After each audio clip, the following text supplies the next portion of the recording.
Ratusan tahun sebelum Rasulullah lahir, sumur Zam-Zam pernah menghilang dari permukaan bumi dan tidak ada yang mengetahuinya.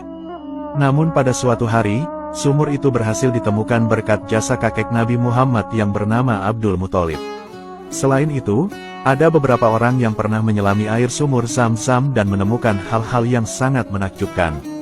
Dikutip dari buku sejarah Kabah karya Ali Husni Al-Harbutli, bahwa sejumlah sejarawan berbeda pendapat mengenai hilangnya sumur Zam-Zam. Sumur Zam-Zam memang pernah menghilang setelah wafatnya Nabi Ismail alaihissalam. Sebagian dari sejarawan menganggap bahwa hilangnya sumur Zam-Zam itu disebabkan oleh faktor geografis, yakni adanya banjir bandang yang melanda Mekah jauh sebelum kelahiran Nabi Muhammad SAW. Tetapi, sebagian besar sejarawan justru meyakini bahwa hilangnya sumur Zam-Zam adalah karena faktor kesengajaan. Hal ini didasarkan pada bukti adanya kisah pemimpin Makkah Madad bin Amru al-Jurhumi yang hidup jauh sebelum masa Abdul Muthalib. Kala itu, Madad bin Amru al-Jurhumi terlibat peperangan dengan musuhnya dan kalah. Karena kekalahan itu, dia menyadari akan diusir dari kota Makkah. Untuk mengantisipasi hal itu, maka Madad memutuskan untuk menutup sumur Zam-Zam, dan mulai saat itu, penduduk Makkah selalu menggali sumur karena persediaan air yang ada saat itu sangat sedikit. Sejak saat itulah sumur Zam-Zam menghilang tertimbun tanah hingga beratus-ratus tahun lamanya. Kemudian, sumur itu akhirnya kembali berhasil ditemukan oleh kakek Nabi Muhammad yang bernama Abdul Muthalib. Abdul Muthalib merupakan salah satu pembesar Quraisy yang bertugas menyediakan air minum bagi rombongan haji yang datang ke Makkah. Namun, kisah penemuan sumur Zam-Zam itu tidak terjadi secara spontan, melainkan melalui peristiwa-peristiwa aneh dan gaib. Kisahnya, kala itu Makkah sedang dilanda musim paceklik dan panas yang berkepanjangan. Abdul Muthalib pun kesulitan menemukan air, padahal ribuan jamaah haji akan segera datang. Pada suatu malam, Abdul Muthalib bermimpi didatangi seseorang dan menyuruhnya untuk menggali sumur Zam-Zam. Anehnya, mimpi itu dialaminya sampai 3 kali. Abdul Muthalib pun sempat ragu apakah benar sumur itu masih ada. Akhirnya, dia mengajak putranya yang bernama Al-Haris untuk menggali tanah yang terletak di tempat penyembelihan kurban masa jahiliyah. Abdul Muthalib pun terus menggali dan akhirnya dia menemukan 2 patung rusa yang terbuat dari emas, 7 baju zirah, dan 7 pedang. Setelah barang-barang itu diangkut, maka keluarlah air. Dan, sumber mata air Zam-Zam itu akhirnya ditemukan kembali. Ternyata, barang-barang dan harta karun yang ada di dalam sumur Zam-Zam itu adalah milik Madad yang telah lama tertimbun.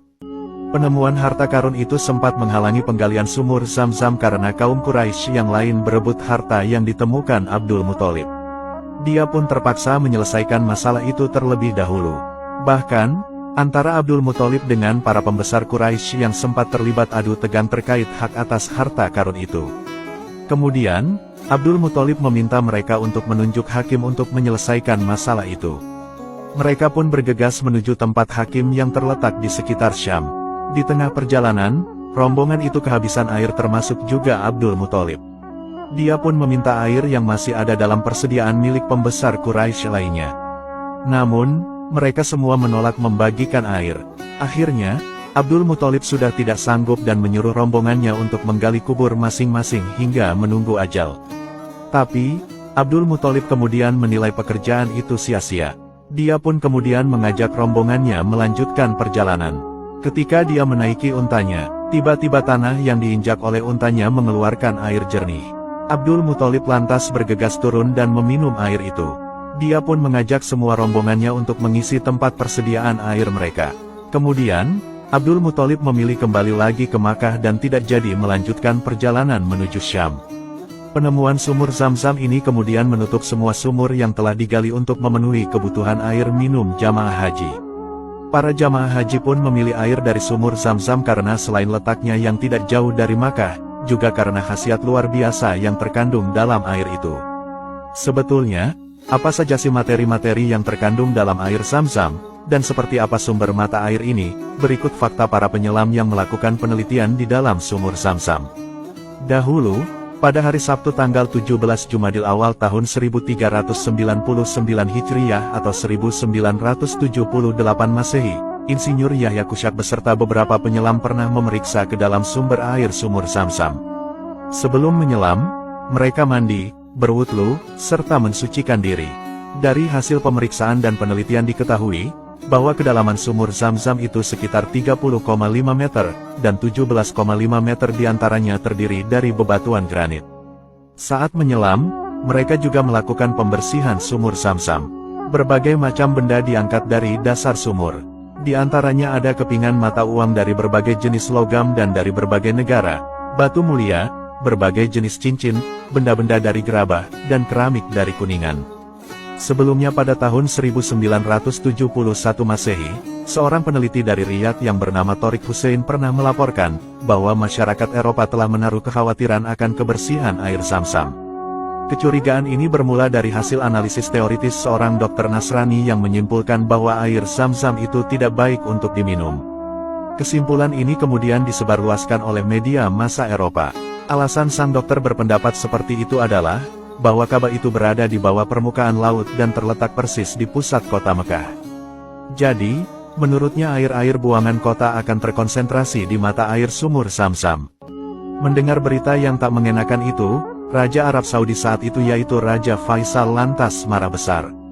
Dia lantas menantang sang dokter untuk membuktikan teorinya. Raja Faisal juga memerintahkan Menteri Pertanian dan Sumber Daya Air untuk mengambil contoh air Zam-Zam dan mengirimkannya ke laboratorium Eropa untuk dilakukan tes penelitian. Setelah tes uji kelayakan selesai dilakukan, hasilnya sungguh di luar dugaan. Air Zam-Zam ternyata tidak kotor seperti apa yang disangkakan dokter Nasrani itu.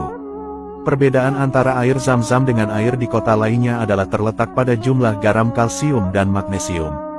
Kandungannya sedikit lebih tinggi dalam air Zam-Zam. Ini mungkin alasan mengapa air Zam-Zam ini bisa menyegarkan para haji yang lelah. Tetapi yang lebih penting, air ini ternyata mengandung fluorida yang memiliki aksi pembasmi kuman yang efektif. Pernyataan dari laboratorium Eropa juga menunjukkan, bahwa air Zam-Zam itu layak untuk diminum dan baik untuk dikonsumsi. Selain itu, Nabi Muhammad SAW juga pernah menjelaskan manfaat besar bila kita meminum air Zam-Zam ini. Nabi Muhammad SAW bersabda, sebaik-baiknya air yang ada di atas muka bumi ini adalah air Zam-Zam. Di dalamnya terdapat makanan yang mengenyangkan dan penyembuh terhadap segala penyakit. Hadis riwayat At-Tabrani. Jadi jelas, air Zam-Zam adalah air yang diberkahi, airnya bersih dan sehat, rasanya nikmat, dan bisa menyembuhkan segala penyakit. Semoga kita semua diberi rezeki yang melimpah oleh Allah Subhanahu wa Ta'ala, sehingga kita bisa berziarah ke tanah suci dan meminum air Zam-Zam ini. Amin.